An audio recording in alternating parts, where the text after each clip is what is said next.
Hey, I'm Rhoda. And I'm Bazi. And this is our beautiful daughter, India, who is nearly 4 months old and a real treasure to us. And yeah, I guess Bazi and I have been part of Grace for nearly 18 years, something like that now.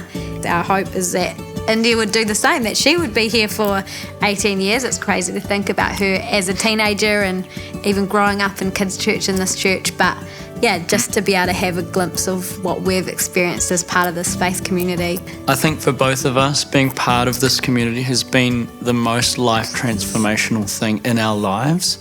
And now as parents now, it's the most beautiful thing to be part of a church family, knowing that our child's going to grow up in this with the most beautiful people that are going to call the best out of her, that are going to teach her the ways of Jesus. Yeah. And I think we see that in a whole new way now as parents, how beautiful this community is to have a young one. And even some of our friends who have just had babies as well, who are just like hanging out with India on Sundays. They don't really know it yet, but they're going to be besties. And yeah, I think it's just exciting to know that she's going to have an amazing community around her. Already does. Yeah, so here at Grace Vineyard was where I first learnt to play music. I picked up the guitar here when I was about 14, and they let me join the youth band, which is amazing. Some incredible leaders who were willing to steward the gift of my life, willing to walk me through that. So I really poured myself into that, and then after I finished high school, I went over to study music at jazz school. Got really deeply invested in that. It became a huge life passion for me. But about the time of the earthquakes, I saw the way that the church pulled together in a very special way. I saw that the church was willing to come together, willing to be relationally invested, willing to just do whatever it took to help people in need. And it was an incredible thing for me to witness.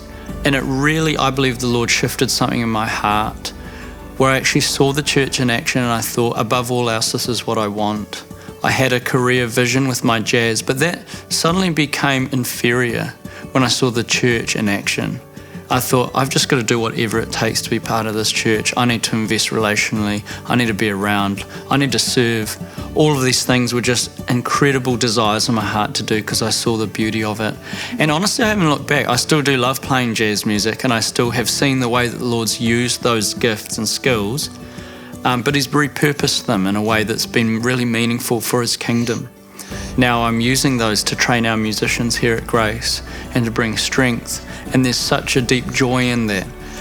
And for me, I guess, from being just like a wee girl, much like India, and I guess feeling really drawn to God from a young age, where that really grew and developed in a whole new way was when I came along to Grace, just with friends who were coming from school, and I just came and joined the youth group, jumped on the youth band, which is where I actually first met Bazi. Yeah, just had an amazing time hanging out, growing in faith, being encouraged by Scotty, who was the youth pastor at the time, and other incredible leaders, and then actually really grew up and became part of the youth leading team myself, and then in later years went over to India as a missionary that Grace supported, came back, did an internship, and then from there actually joined on staff, and actually one of my roles ended up being looking after the interns, and it's like this full circle you can see happening of just me being raised up, and then just seeing this next generation being raised up. And then obviously finally this younger generation who we're yet to see all the incredible things that God wants to do in their lives. But yeah, it's just an incredible place to be, and we wouldn't want to be anywhere else doing it with anyone else. It's amazing. Well, I love that our church has a deep value for reaching the lost, seeing the lost come in and find home. And that's a theme on our church. I believe it's something that the Lord has for our church. So many times I've heard stories of people walking through the doors and just going, I feel at home. And I think that that's just something that He's called our church to do.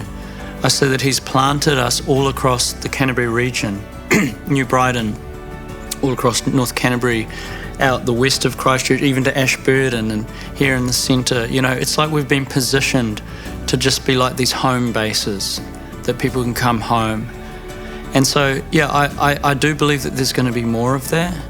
I believe that the Lord's activating our church. He's giving us capacity to bring in the lost, bringing people to find home. He's building our ability, even just building our teams, our structures. All of this is to facilitate a big homecoming. That's why we say yes to the Lord. That's why we bring our gifts to the table. Why we bring our heart to the table is we're bringing His children home.